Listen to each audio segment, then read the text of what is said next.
What's up, everybody? Chris from the Nobody Greater podcast back again with a video. I'm going to try to be more consistent with the videos.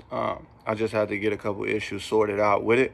But before I get into anything, make sure you hit the like button. Make sure you subscribe if you're not already subscribed. Like I said, I'm trying to put out more content because I want to get the podcast on more solid ground to where we can reach our goal of eventually getting press passes and media passes with the Raiders whenever the season gets along. So the only way I can do that is by getting the podcast and getting the content out there. So please hit the like button. Please subscribe. Today I wanted to talk about recently we got the news of the Madden 2023 top 10 edge rushers / pass rushers / run rushers. I know a lot of people don't really put a lot of stock into the Madden 2023 rating. Some people, I mean, if they're not rating you highly, then you probably don't care as much. If they are rating you highly, then you probably really appreciate that. But the only reason I want to make a video about that is just because, sorry I'm saying so much, because the disrespect that they gave Max Crosby with this list. If you guys haven't looked or checked out the list yet, I got it for you right here. And I got the ratings for you too, so you can see exactly where they value Max Crosby with that. And this is, I'm assuming, based off of the 2021 season that just ended last year. So just keep that in mind as I go through these stats. You got Myles Garrett as number one. This is his first time in the 99 rating club. So congrats to Myles Garrett with that. You'll get no argument with me with that. If you know or have watched Myles Garrett, then you know he's a beast for the Browns and was rightfully a high draft pick because of that. So last year he had 51 tackles. He had 16 sacks with that. And he also had 3 passes defended. No interceptions, though. But as you can see just from those stats I read, very, very disruptive as a pass and an edge rusher. You got an argument.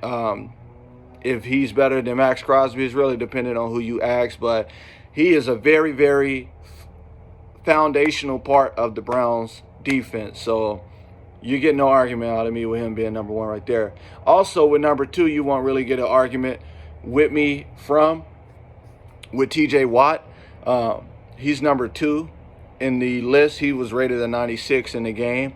I ain't really gonna put up an argument with that because this is a guy who had 64 tackles last year. He tied the single season sack record with 22.5 with Michael Strahan. We all know that. Still surprised he didn't break it. I thought he had a real great chance to break that record, but he tied it nonetheless. And he also has 7 passes defended. So as you can just see and hear from those stats, very, very disruptive of a player. And I'll say he's even on a better trajectory than his brother, J.J. Watt. But J.J. Watt is a Hall of Famer. T.J. Watt still got a ways to go. But if you keep putting up stat lines like that every year, you'll get your bust in Canton as well. Moving on, we got number 3, Nick Bosa. He was rated a 94 in the game. We all know Nick Bosa, the brother of Joey Bosa. He plays for the 49ers, though. There's the difference with that. Joey Bosa, Chargers, Nick Bosa, 49ers. If you're a Raiders fan, you don't like either one of them. Be honest with you, I don't like either one of them. But let me just go over these stats for Nick Bosa. 52 tackles, 15.5 sacks, and 1 pass defended. I'll say this. Every time I watch the 49ers games, few and far in between, but I like to keep up with the NFL, so I always watch the highlights of it. Nick Bosa always flashed on the screen. Whenever you watch the defense, the offense was stagnant at times, but on the defense, one thing you can count for sure is that Nick Bosa was going to get to the quarterback, and he was going to get hurries on the quarterback as well. So when I looked at, you can judge based off of how you watch the players on the screen, but I'm pretty sure Madden judged off of the stats as well with that, which is a little confusing. And you'll see when I get to Max Crosby why it's a little confusing based off of this top 10 list. But Nick Bosa is number 3 nonetheless. Number 4, we got Von Miller, who last year he won the Super Bowl with the Los Angeles Rams, and this year he signed that mega contract deal, that mega 6-year deal with the Bills. Great pickup by the Bills, by the way.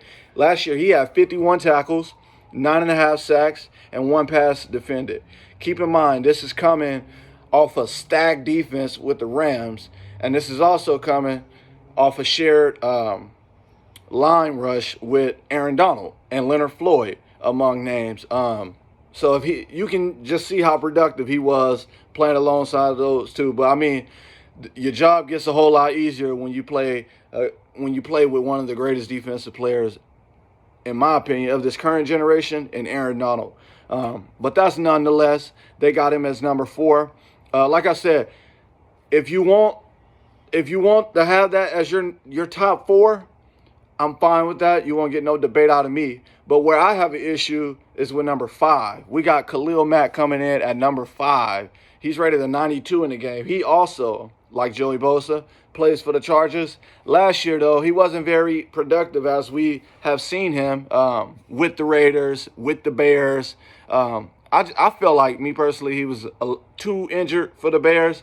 But as we saw this all season, he ends up with the Chargers. And last year, he had 19 tackles, he had 6 sacks, and he had 0 passes defended. So crazy that they got him rated number 5 of this top 10 list. Even the people who came after him, you can debate they should be rated higher than Khalil Mack, but that's nonetheless. We got Joey Bosa coming in at number 6 right after his teammate, Khalil Mack, his new teammate. He's rated a 91 again, so 1 rating less. He had 51 tackles, 10.5 sacks, and 0 passes defended last year. So Joey Bosa, I'll say this, man. I'm not the biggest Chargers fan. I'm not a Chargers fan at all, to be honest with you. But he was a very solid player for the Chargers last year. They, I know a couple players they got on their defense. Derwin James. They drafted Asante Samuel Jr. They got a couple pieces on that Chargers defense that are solid. Nick Bosa being Joey Bosa, being, I feel like, the foundational point of that defense. And now he's going to get a whole lot more help if Khalil Mack can stay healthy next year with Khalil Mack. So, I mean, based off of that, we should see his production go up based off of that. But number 7, we got Cam Jordan for the Saints coming in. He's also rated the 91 like Joey Bosa. Like I said, 60 tackles, 12.5 sacks, and 6 passes defended. So I watched a lot of Cam Jordan last year. He didn't really start off real quick last year in the beginning parts of the season. He really picked it up towards the ending of the last half of the season, where I think he went on some crazy run where he had like 10 sacks within the whole half of the season, and then that made it up to where he got 12.5. He finished with 12.5 sacks. But as you can see, he was always very productive. He was productive last year when they had Trey Hendrickson, but we all know Trey Hendrickson, he left and signed that mega deal with the Bengals, and because he had a breakout year. But most of that came off the heels of Cameron Jordan being double-teamed and triple-teamed on the line, because he puts up, if you watch the Saints and you watch their defense, he flashes whenever you watch the defense. Trust me. Number 8, we got DeMarcus Lawrence. For the Cowboys, if you don't know DeMarcus Lawrence, then I can't blame you, to be honest with you. Last year, he had a down year. I'm not going to say he fell off a cliff, but he had a down year. He had 21 tackles, 3 sacks, 5 passes defended, and he even had 1 interception, which he returned for 40 yards. But like I said, if you hear the stats, you might be like, man, he fell off a cliff. But he really just had a down year. He had a couple injuries that he was battling throughout the year, so I can't really knock him for that. I can knock Madden for giving him a 90 rating based off his production last year. But we all know DeMarcus Lawrence, he also signed the mega contract with the Cowboys that he's fulfilling now. And, yeah, he's number 8. Now, number 9, he wasn't a Raiders before this offseason. He's a Raiders now. We got Chandler Jones coming in at number 9 with a 90 rating. Very, very solid. I agree with the 90 rating. I feel like it could have been a little bit higher. But based off of all those guys I just read you, aside from Khalil Mack and DeMarcus Lawrence, Chandler Jones, you can debate if he's above any of those other guys as far as Garrett Watt, both of the Bosas, Miller or Jordan. You can put them wherever you want on that list. I'm just glad he's a Raiders now and no longer a Cardinal. But he had 41 tackles, 10.5 sacks, and 4 passes defended last year. So as you can see from the stats, not just watching again, like if you never watched the game and you just saw the stats, very, very productive. This is also coming through a 17-game season. So as you can see, he's flashing. He's doing what he needs to do to earn his money whenever he gets on the football field. And then this last guy at number 10, he really shocked me a lot because I never saw that high motor, that high energy when I watched the Packers. He just never really flashed on my screen when I watched the Packers. But it's Rashawn Gary. He had 47 tackles and 9.5 sacks. To me, that was very, very quiet. Excuse me. That was very, very quiet of a season. A very productive season. No, I'm not going to knock him for that. He was very productive for the Packers defense. But when it counted in the playoffs, me personally, I think he disappeared. But still, there's your top 10 with the Madden 2023 top 10 edge rushers: Garrett, Watt, Bosa, Nick Bosa, Von Miller, Khalil Mack, Joey Bosa, Cam Jordan, DeMarcus Lawrence, Chandler Jones, and Rashawn Gary. Now, I'm going to get into my spiel with Max Crosby now and why I feel like he should have been somewhere in that top 10 list. And when I go through the stats and I get a little bit more in depth about it, you're going to understand why I felt like he should be in the top 10. And a lot of Raiders fans feel like he should be in the top 10. So Max Crosby last year, he had 56 tackles, which was more than Gary, Jones, Lawrence, Bosa, Joey Bosa, Khalil Mack, Von Miller, Nick Bosa, and Myles Garrett. He had more tackles than all those guys, right? He also had 8 sacks. So he didn't really have double-digit sacks, and I'm going to explain why in a minute. He also has 7 passes defended, which is only tied with T.J. Watt for the most passes defended. I'm going to tell you this. He led the NFL in quarterback pressures. I don't think nobody really takes that into account, how difficult it is to get to the quarterback, especially when you're getting double teamed, especially when you're facing the top of the line athletes on the offensive line for each team every week, right? It's very, very hard to get to the quarterback. It's very hard, trust me. He led the NFL, though, with 82 quarterback pressures.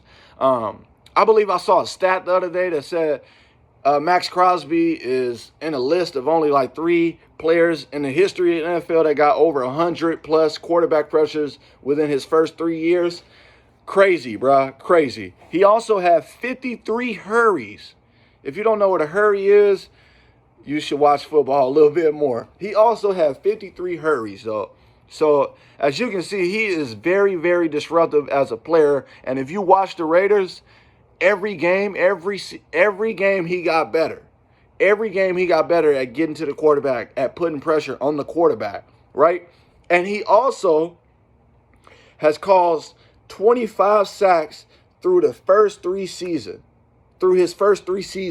in the NFL. As you all know, he's a 4th-round pick in 2019 out of Eastern Michigan. 25 sacks through 3 seasons is wild. Let's just say we average that out, 25 sacks per 3 seasons. That'll be 25, 25, 25, right? So within his first 9 seasons, he would have 75 sacks, right? So if we on that trajectory of the sacks, in 12 years, he could have 100 sacks. Who knows? I'm not saying that's going to be the case. I'm just going based off of the trajectory that we're looking at now, right? And I think he's going to have an even better year next year because he's playing with Chandler Jones, which brings me to my next point. The reason why I feel like Max Crosby wasn't getting the respect that he deserved this year, which is good. I'd rather him be the underdog than him be overrated, right? The reason why, though, is because last year he played with Yannick Ngakoue, who was coming. He only played 1 season with us last year, but he had 71 quarterback pressures. He had 49 hurries. He had more sacks than Max Crosby with 10 sacks, and he also caused 4 turnovers, which Max caused 3, right? So, as you can see, they was our 1-2 punch on the defensive line. Every time you watch the Raiders defense, it was one of those two getting to the quarterback. My dad, he's a big fan of Yannick Ngakoue. He was actually a little sad whenever he saw him leave for the Colts. But we replaced him with Chandler Jones, which I'm not going to really fuss about. I would rather have all three of them together, but I know it's not enough snaps. It's not enough time on the football field to keep all of those guys happy and to keep them satisfied. So I'm fine with us switching out Chandler Jones for Yannick Ngakoue. Like I said, I would love to have all three, but you can't have it how you want in this world, right? And I wish him the best of luck with the Colts, which I think he signed with this year, or this all season. So as you can see, I'm pretty sure that's the reason why Max Crosby was left off the list this year, because of the production Yannick Ngakoue put up last year. But still, how are you going to just overlook this guy? How are you going to overlook this guy and not put him in the top 10 and put guys like Khalil Mack over Max Crosby, Rashawn Gary over Max Crosby? And even though I love him now, Chandler Jones, how you going to put Chandler Jones over Max Crosby? This is how I look at it. Who was the better player when you watched the games last year? I think Max Crosby was better than DeMarcus Lawrence. I think he was better than Chandler Jones. I think he was better than Rashawn Gary. Definitely better than Khalil Mack. Now, those other guys, Joey Bosa, Nick Bosa, Miller, Watt, and Garrett, you won't get no debate out of me with that. You can rank them however you want with that. But those other guys, even Cam Jordan, I'm overlooking him. You can even debate with that. But those other guys that I listed before that, I definitely think Max Crosby was more important to his team, more productive for his team, and just better than those guys that I listed for you. So if you ask me, I think it's blasphemous that he was left off the top 10 Madden 2023 top 10 edge rusher. So that's just my thoughts on the situation. If you guys got any thoughts, please leave it in the comments. Please like, please subscribe so we can get the video out there, so we can get more viewpoints and more content I'm going to be bringing to the channel. So that's my take on the situation. Go on.